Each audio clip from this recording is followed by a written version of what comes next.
fondo a la derecha.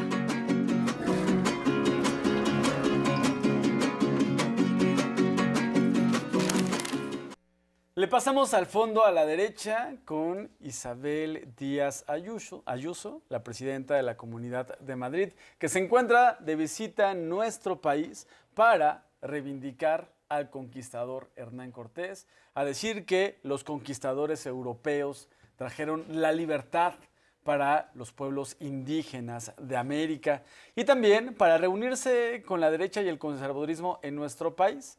Se ha reunido con personajes del Partido Acción Nacional, con gobernadores y gobernadoras del PAN. También mencionar que, por ejemplo, estuvo en una presentación de la obra La Malinche, que produce Ricardo Salinas Pliego, porque la presencia de Díaz Ayuso en nuestro país es patrocinada, entre otros, el anfitrión es Ricardo Salinas Pliego, quien, sabe usted, tiene un conflicto con el pago de impuestos que ya está realizando, pero también quiere ser el candidato del conservadurismo y la derecha en nuestro país, pensando en la próxima elección presidencial. Bueno, Díaz Ayuso se ha reunido con quienes piensan con ella de forma ideológica, esta idea de que Cortés es el libertador de los pueblos indígenas. Aquellos que tienen tan poquita dignidad que le aplauden a quienes se burlan de nuestra historia, de nuestra patria y de nuestra resistencia. Pero también, Miguel, no solamente le ha costado a los empresarios mexicanos, también al pueblo de España le ha costado este viaje más de 300,000 euros. Y esto ha levantado muchas cejas en su propio país, lo cual el día de hoy la presidenta Claudia Sheinbaum menciona la libertad que existe para visitar nuestro país, la libertad de expresión que existe, pero también la importancia de reflexionar, porque seamos honestos, Díaz Ayuso no le interesa a México, ella misma ha despreciado a las y los mexicanos, ni siquiera sabe escribir nuestro propio país, lo escribe con J. Está operando, y está operando enfrente de todas y de todos por la ultraderecha del mundo, por eso es importante escuchar al respecto desde Palacio Nacional, así se menciona. Pues hay que respetar la libertad, ¿no? Fíjense, es curioso, porque la plática era sobre la libertad. Sí. O sea, es su consigna, ¿no? La libertad. Pues la libertad es la libertad de expresión, la libertad de reunión, la libertad de manifestación. Entonces, pues hay que respetar las libertades. Si la plática era libertad, pues hay que ser consecuente en todo el sentido, ¿no? Respetar la libertad. Ahora, lo interesante, creo, para todos, es la decisión que toma el PAN. Pero es muy interesante a qué convoca el PAN, a quién convoca, para hacerle ahí sí un cónclave, una reunión. O sea, ¿quién admiran? O sea, no trajeron yo creo que ya Aguilar Camín, Krause, pues ya no dan para levantar la popularidad de ellos. O sea, no son intelectuales mexicanos. No, traen a Ayuso de Madrid, que es la derecha de España. Esa derecha de España que reivindica y que vino a reivindicar, nomás que se arrepintieron de hacerlo. Venían a reivindicar a Hernán Cortés, a hablar mal de los programas de bienestar. Porque es las dos cosas que han hecho. A decir que es un país donde no hay libertades ni democracia. Bueno, tan hay democracia que pudo venir a decir lo que ella quiso decir. Isabel Díaz Ayuso.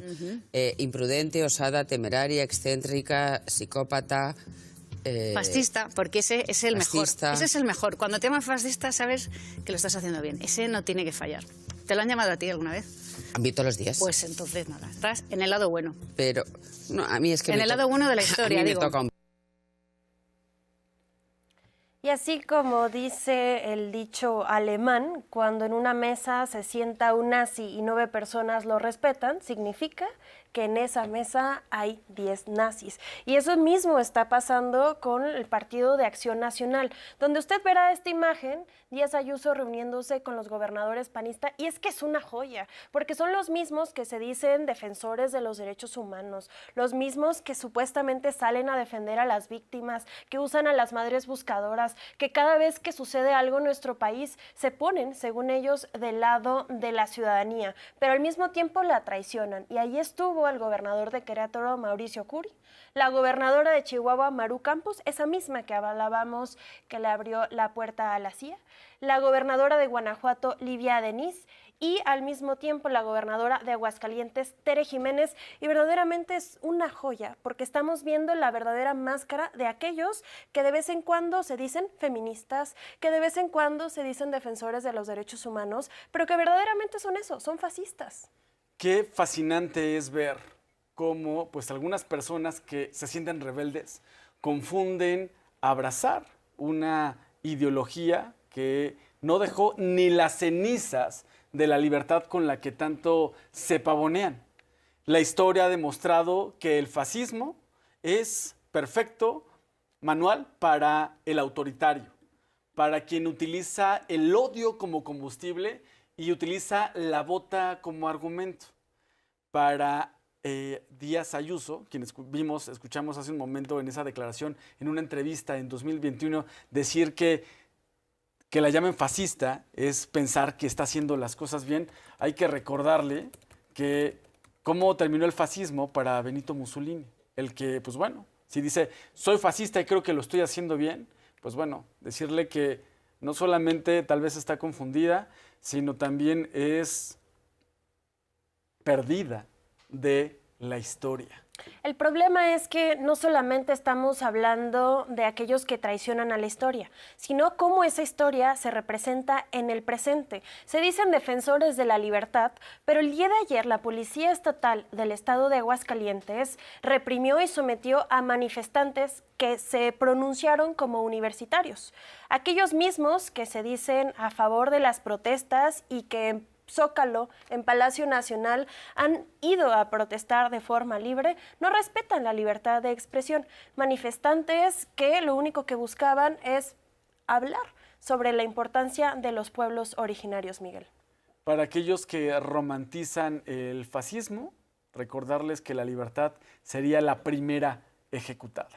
Bien, a pasarle al fondo a la derecha, con el fascismo y quien reivindica el fascismo. Vamos. El día de hoy tenemos que hablar de Hernán Cortés, porque justo es importante que las y los mexicanos recordemos y tengamos bien grabados qué es lo que están defendiendo los panistas. La figura de Hernán Cortés permite entender uno de los episodios más violentos de la historia, la invasión española en América hace más de 500 años. Desde el inicio, su carrera como conquistador estuvo marcada por la ambición, la traición y la violencia. Desobedeció a las autoridades de la corona, se rebeló contra el gobernador de Cuba y llegó a las tierras de lo que hoy es México en 1519, donde se autonombró autoridad, sometiendo y esclavizando a las poblaciones indígenas.